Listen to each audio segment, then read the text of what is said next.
But we have to put these into perspective. I mean, we used to say that claims less than 350,000 signaled a strong labor market, and anything more than 350 signaled a weak labor market.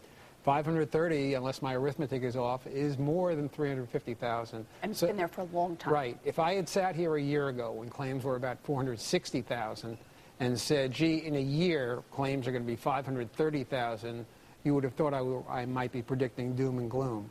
So, you know, while the number is good because we're approaching it from a different direction, we're coming down, it is still an absolutely bad number. You've been predicting doom and gloom for a long time, well, so it's worked pretty well for you. Congressman, let me go to you. Recently, I understand the House has passed an extension of benefits for up to 1 million Americans. Walk me through how that works on a state-by-state basis and how you think that's going to help all these people who are out of work. Well, hopefully it'll just trying to soften the hit. Again, we're treating symptoms.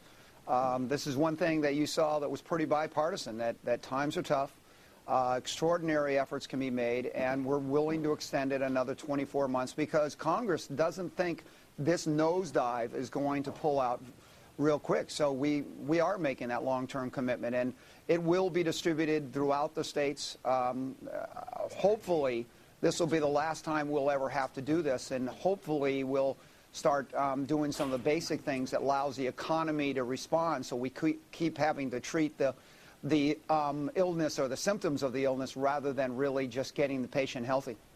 Mark, this specific bill addressed, this extension, once again, addressed those states where the unemployment level is above a certain... Above 8.5%.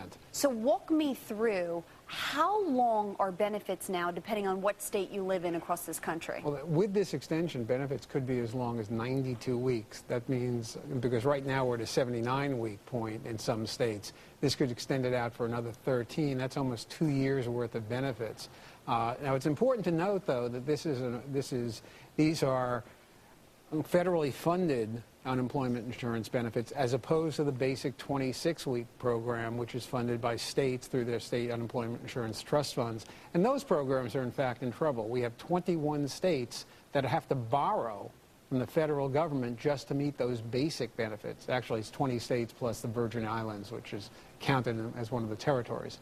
Congressman, I was speaking with Meg Whitman, I believe it was yesterday when she announced that she was running for governor. And one of the things I said to Meg is, I said, wait a second, your unemployment insurance fund will be running about a $6.5 billion deficit by the end of the year. You've already spent $20 billion in federal and state claims since the recession began. How can you continue to sustain that? Well, as a supporter of Meg, I think that she's got a tough job to really address. She's obviously going to have to try to work with the legislature, and that's one reason why we're talking about bringing somebody on who's such a crisis management person. We're talking 12% in California. Luckily, in my county, it's 10, but who would ever thought that 10 would even ever look good? So, no, it is a huge crisis across the board. And states, rightfully so, have a mandate that they have to keep an eye on that bottom line and not run up the debts too much. And that's exactly what they're running at. We're going to have to make some priority decisions. You can't continue to give the benefits, continue to give the process of rewarding political favors while you've got this kind of financial crisis. It's just a reality. You got to tell your friends, sorry, you're just not going to get as much as you've been getting in the past because we can't afford to do it anymore because we've got these commitments we've got to fulfill over the next few months. And Congressman, you know better than anybody, I mean, specifically in a state like California, you've got to figure out how you're going to create job growth. I mean, it's one thing for us to continue to extend benefits, and we understand why we're doing this in one of the deepest recessions in history, but what about the creation of jobs? Alexis, you really hit on it. The frustration for somebody like myself that working with scientists that have developed an algae that can produce new fuels, they can't permit it in California. They're going to go out of state because the state of California has legislated innovative science out of the state. They're going to go to New Mexico. That's the kind of thing that Democrats and Republicans in Sacramento ought to be saying, how do we reform ourselves to make it possible for businesses and prosperity to exist in California? But the problem is Washington and Sacramento has developed habits of always expecting the private sector to give, but never try to accommodate or help to nurture the element that actually creates the wealth that we in politics takes for granted for so much until it runs out. Then we're in crisis. California is a classic example of what Washington should watch out for. America should watch out for a lot of this take, but not understand that the private sector really is the cash cow that produces the wealth and the prosperity that politicians always love to take credit for. Mark, is it just time?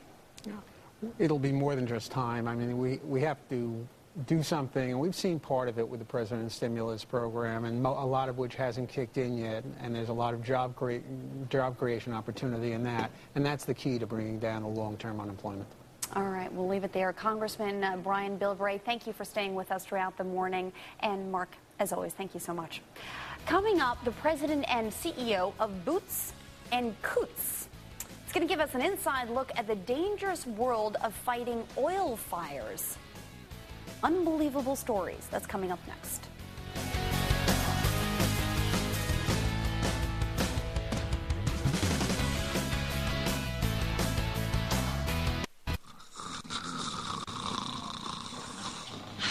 His snoring keeps me up all night. Is your partner's snoring keeping you from getting a quiet and restful night's sleep? Or is it your snoring that's creating a relationship nightmare? Stop snoring immediately with Z-Quiet, the easiest and most effective way to stop snoring right where it starts. Just answer a few simple questions when you call to see if Z-Quiet is right for you. Designed by a dentist, Z-Quiet is an FDA-cleared anti-snoring prescription device, now available without a doctor's visit. Most snoring starts in your throat when the upper airway constricts.